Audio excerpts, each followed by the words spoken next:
Hey everyone, welcome back to our channel. Today we are going to show you a quick and easy way to copy a link on your Facebook account.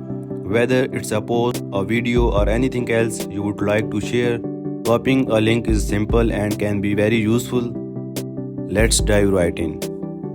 Alright, let's start by opening Facebook on your device. Here I am using the Facebook app on my phone, but the process is similar on a computer. Step 1 is open the Facebook app and navigate to the post or content you want to copy the link from. Tap the post share icon to bring up a menu of options. Now tap on more options. From the options select copy link. The link is now copied to your clipboard and you can paste it wherever you would like. And there you have it. You have successfully copied a link from a post on Facebook. That's all.